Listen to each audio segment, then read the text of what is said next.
حضرت معاذ بن جبل رضی اللہ عنہ بیان کرتے ہیں، رسول اللہ صلی اللہ علیہ وسلم نے مجھے فرمایا، اس بات کی گواہی دینا کہ اللہ کے سوا کوئی معبود برحق نہیں جنت کی چابی ہے۔ مشکات المصابیح حدیث نمبر 40۔ حضرت عثمان رضی اللہ تعالیٰ عنہ بیان کرتے ہیں، جب نبی کریم صلی اللہ علیہ وسلم نے وفات پائی تو آپ کے صحابہ کرام آپ کی وفات پر غمزدہ ہو گئے، حتیٰ کہ قریب تھا ان میں سے بعض وسوسے کا شکار ہو جاتے۔ حضرت عثمان رضی اللہ تعالیٰ عنہ بیان کرتے ہیں، اور میں بھی انہی میں سے تھا، بس میں بیٹھا ہوا تھا کہ اس اثنا میں حضرت عمر رضی اللہ تعالیٰ عنہ پاس سے گزرے اور انہوں نے مجھے سلام کیا، لیکن شدت غم کی وجہ سے مجھے اس کا کوئی پتہ نہیں چلا۔ بس حضرت عمر رضی اللہ تعالیٰ عنہ نے حضرت ابو بکر رضی اللہ تعالیٰ عنہ سے شکایت کی، پھر وہ دونوں آئے، حتیٰ کہ ان دونوں نے ایک ساتھ مجھے سلام کیا۔ تو حضرت ابو بکر رضی اللہ تعالیٰ عنہ نے فرمایا، آپ نے کس وجہ سے اپنے بھائی عمر کے سلام کا جواب نہیں دیا؟ میں نے کہا، میں نے تو ایسا نہیں کیا۔ تو حضرت عمر رضی اللہ تعالیٰ عنہ نے فرمایا، کیوں نہیں، اللہ کی قسم آپ نے ایسے کیا ہے۔ حضرت عثمان رضی اللہ تعالیٰ عنہ کہتے ہیں، میں نے کہا، اللہ کی قسم مجھے آپ کے گزرنے کا پتہ ہے نہ سلام کرنے کا۔ حضرت ابو بکر رضی اللہ تعالیٰ عنہ نے فرمایا، عثمان نے سچ فرمایا، کسی اہم کام نے آپ کو اس سے غافل رکھا ہوگا۔ تو میں نے کہا، آپ نے ٹھیک کہا۔ انہوں نے پوچھا، وہ کون سا اہم کام ہے؟ میں نے کہا، اللہ تعالیٰ نے نبی صلی اللہ علیہ وسلم کو وفات دے دی اس سے پہلے کہ ہم آپ سے اس معاملے کی نجات کے بارے میں دریافت کر لیتے۔ حضرت ابو بکر رضی اللہ تعالیٰ عنہ نے فرمایا، میں نے اس کے متعلق آپ سے پوچھ لیا تھا۔ میں ان کی طرف متوجہ ہوا اور انہیں کہا، میرے والدین آپ پر قربان ہوں، آپ ہی اس کے زیادہ حقدار تھے۔ حضرت ابو بکر رضی اللہ تعالیٰ عنہ نے فرمایا، میں نے کہا، اللہ کے رسول، اس معاملے کا حل کیا ہے؟ رسول اللہ صلی اللہ علیہ وسلم نے فرمایا، جس شخص نے مجھ سے وہ کلمہ جو میں نے اپنے چچا پر پیش کیا لیکن اس نے انکار کر دیا قبول کر لیا تو وہی اس کے لیے نجات ہے۔ مشکات المصابیح حدیث نمبر 41۔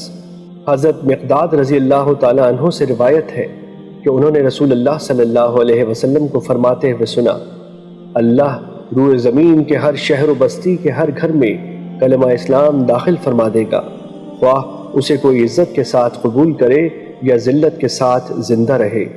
وہ لوگ جنہیں اللہ عزت عطا فرمائے گا تو وہ ان کو اس کا اہل یعنی محافظ بنا دے گا، یا ان کو ذلیل کر دے گا تو وہ اس کی اطاعت اختیار کر لیں گے۔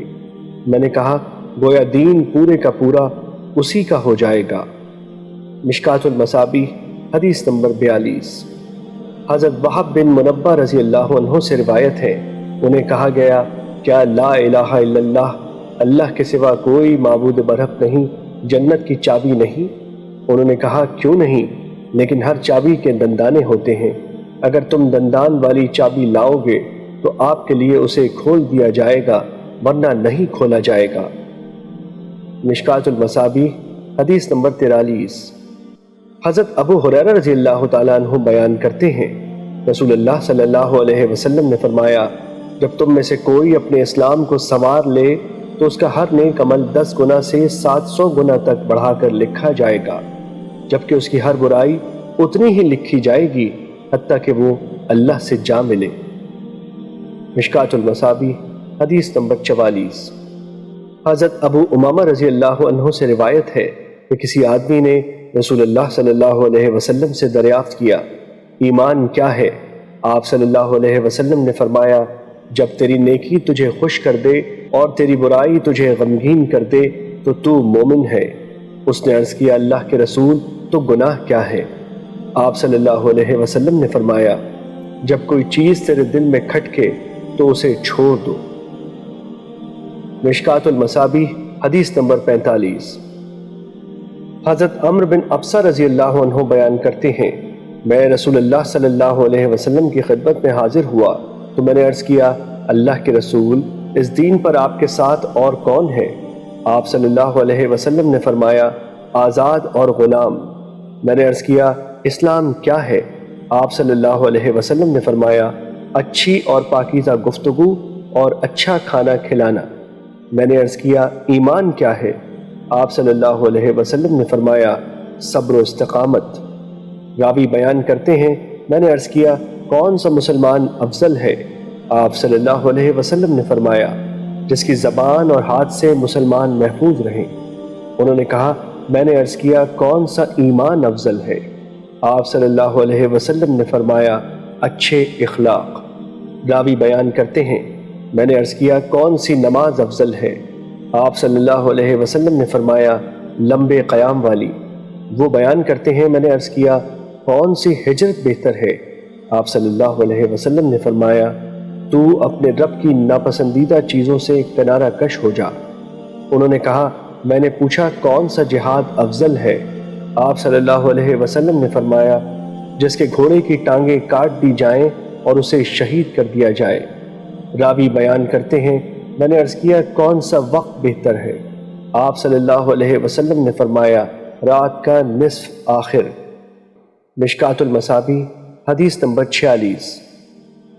حضرت معاذ بن جبل رضی اللہ عنہ بیان کرتے ہیں میں نے رسول اللہ صلی اللہ علیہ وسلم کو فرماتے ہوئے سنا جو شخص اس حالت میں اللہ سے ملاقات کرے کہ وہ اس کے ساتھ کسی کو شریک نہ ٹھہراتا ہو، 5 نمازیں پڑھتا ہو اور رمضان کے روزے رکھتا ہو تو اسے بخش دیا جائے گا۔ میں نے عرض کیا اللہ کے رسول کیا میں انہیں بشارت نہ سنا دوں؟ آپ صلی اللہ علیہ وسلم نے فرمایا انہیں چھوڑ دو تاکہ وہ عمل کرتے رہیں۔ مشکات المصابیح حدیث نمبر 47۔ حضرت معاذ بن جبل رضی اللہ عنہ سے روایت ہے انہوں نے نبی صلی اللہ علیہ وسلم سے ایمان کی بہترین خصلت کے بارے میں دریافت کیا۔ آپ صلی اللہ علیہ وسلم نے فرمایا تم اللہ کے لیے محبت کرو، اللہ کے لیے بغض رکھو اور اپنی زبان کو اللہ کے ذکر میں مصروف رکھو۔ انہوں نے عرض کیا اللہ کے رسول اس کے بعد کیا کروں؟ آپ صلی اللہ علیہ وسلم نے فرمایا تم لوگوں کے لیے وہی کچھ پسند کرو جو اپنے لیے پسند کرتے ہو اور ان کے لیے اس چیز کو ناپسند کرو جسے اپنے لیے ناپسند کرتے ہو۔ مشکات المصابیح حدیث نمبر 48۔ حضرت عبداللہ بن مسعود رضی اللہ عنہ بیان کرتے ہیں کسی آدمی نے عرض کیا اللہ کے رسول اللہ کے نزدیک کون سا گناہ سب سے بڑا ہے؟ آپ صلی اللہ علیہ وسلم نے فرمایا یہ کہ تو اللہ کا شریک بنائے حالانکہ اس نے تمہیں پیدا فرمایا۔ اس نے کہا پھر کون سا؟ آپ نے فرمایا یہ کہ تو اس اندیشے کے پیش نظر اپنے بچے کو قتل کر دے کہ وہ تمہارے ساتھ کھائے گا۔ اس نے عرض کیا پھر کون سا؟ آپ نے فرمایا یہ کہ تو اپنے پڑوسی کی بیوی سے زنا کرے۔ اللہ نے اس مسئلے کی تصدیق میں یہ آیت نازل فرمائی۔ ترجمہ اور وہ لوگ ہیں جو اللہ کے ساتھ اور معبودوں کو نہیں پکارتے اور جس کے قتل کرنے کو اللہ نے حرام قرار دیا ہے اسے ناحق قتل نہیں کرتے اور نہ ہی وہ زنا کرتے ہیں۔ مشکات المصابیح حدیث نمبر 49۔ حضرت عبداللہ بن عمر رضی اللہ عنہ بیان کرتے ہیں رسول اللہ صلی اللہ علیہ وسلم نے فرمایا اللہ کے ساتھ شریک بنانا، والدین کی نافرمانی کرنا، قتل نفس اور جھوٹی قسم اٹھانا کبیرہ گناہ ہے۔ مشکات المصابیح حدیث نمبر 50۔ حضرت انس رضی اللہ تعالیٰ عنہ کی روایت میں جھوٹی قسم کے بجائے جھوٹی گواہی کا ذکر ہے۔ مشکات المصابیح حدیث نمبر 51۔ حضرت ابو ہریرہ رضی اللہ تعالیٰ عنہ بیان کرتے ہیں رسول اللہ صلی اللہ علیہ وسلم نے فرمایا 7 مہلک چیزوں سے اجتناب کرو۔ انہوں نے عرض کیا اللہ کے رسول وہ کیا ہیں؟ آپ صلی اللہ علیہ وسلم نے فرمایا اللہ کے ساتھ شرک کرنا، جادو کرنا، جس کے قتل کرنے کو اللہ نے حرام قرار دیا ہے اسے ناحق قتل کرنا، سود کھانا، یتیم کا مال کھانا، مارکے کے دن میدان جہاد سے پیٹ پھیر کر فرار ہونا اور پاک دامن عورتوں پر تہمت لگانا۔ مشکات المصابیح حدیث نمبر 52۔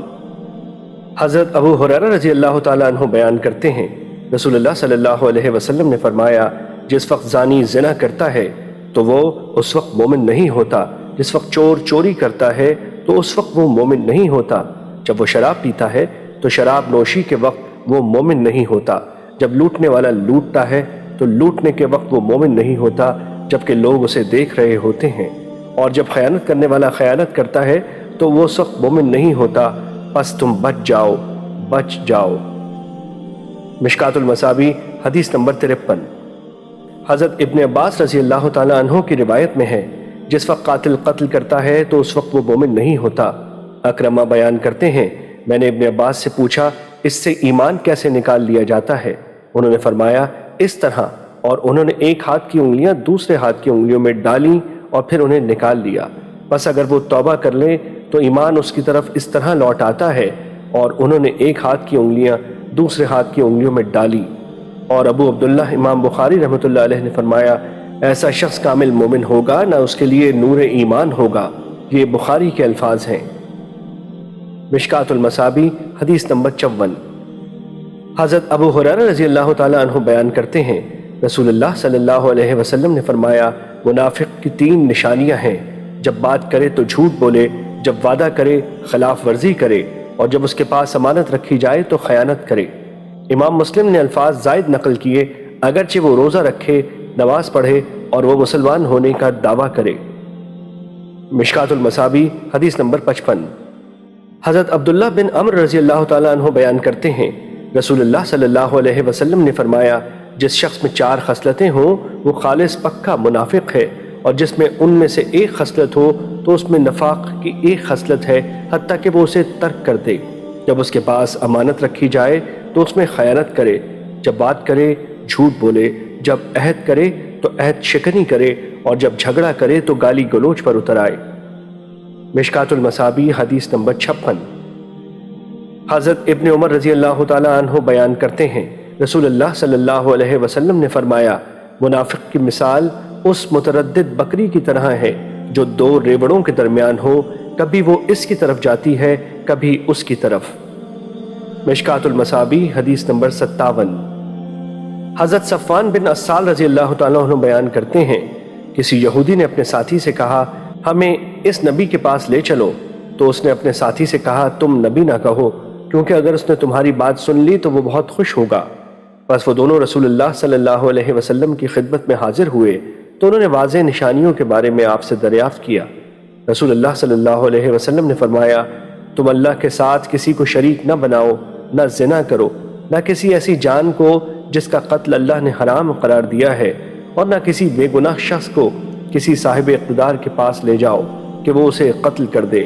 جادو کرو نہ سود کھاؤ، پاک دامن عورت پر تہمت نہ لگاؤ، نہ مارکے کے دن میدان جہاد سے پیٹھ پھیر کر بھاگو، اور تم بالخصوص یہود پر لازم ہے کہ تم ہفتے کے دن کے بارے میں زیادتی نہ کرو۔ راوی بیان کرتے ہیں، ان دونوں نے آپ صلی اللہ علیہ وسلم کے ہاتھ اور پاؤں چومے اور کہا، ہم گواہی دیتے ہیں کہ آپ صلی اللہ علیہ وسلم نبی ہیں۔ آپ نے فرمایا، تو پھر کون سی چیز تمہیں میری اتباع نہیں کرنے دیتی؟ انہوں نے عرض کیا، داؤد علیہ السلام نے اپنے رب سے دعا کی تھی کہ نبوت کا سلسلہ اس کی اولاد میں جاری رہے، اور ہم ڈرتے ہیں کہ اگر ہم نے آپ صلی اللہ علیہ وسلم کی اتباع کر لی تو یہود ہمیں قتل کر دیں گے۔ مشکات المصابیح حدیث نمبر 58۔ حضرت انس رضی اللہ تعالیٰ عنہ بیان کرتے ہیں، رسول اللہ صلی اللہ علیہ وسلم نے فرمایا، 3 خصلتیں ایمان کی اصل بنیاد ہیں، لا الہ الا اللہ، اللہ کے سوا کوئی معبود برحق نہیں کا اقرار کرنے والا شخص کے درپے ہو جانے سے رک جانا، کسی گناہ یا کسی اور خلاف شرع عمل کی وجہ سے کسی کو اسلام سے خارج مت کرو، جہاد جاری ہے جب سے اللہ نے مجھے مبعوث فرمایا ہے، اور یہ اس وقت تک جاری رہے گا جب اس امت کا آخری شخص دجال سے قتال کرے گا، کسی ظالم کا ظلم اسے روک سکے گا نہ کسی عادل کا عدل، اور تقدیر پر ایمان رکھنا۔ مشکات المصابیح حدیث نمبر 59۔ حضرت ابو ہریرہ رضی اللہ تعالیٰ عنہ بیان کرتے ہیں، رسول اللہ صلی اللہ علیہ وسلم نے فرمایا، جب بندہ زنا کرتا ہے تو ایمان اس سے نکل کر چھتری کی طرح اس کے سر پر ہو جاتا ہے، جب وہ اس عمل سے رجوع کر لیتا ہے تو ایمان بھی اس کی طرف پلٹ آتا ہے۔ مشکات المصابیح حدیث نمبر 60۔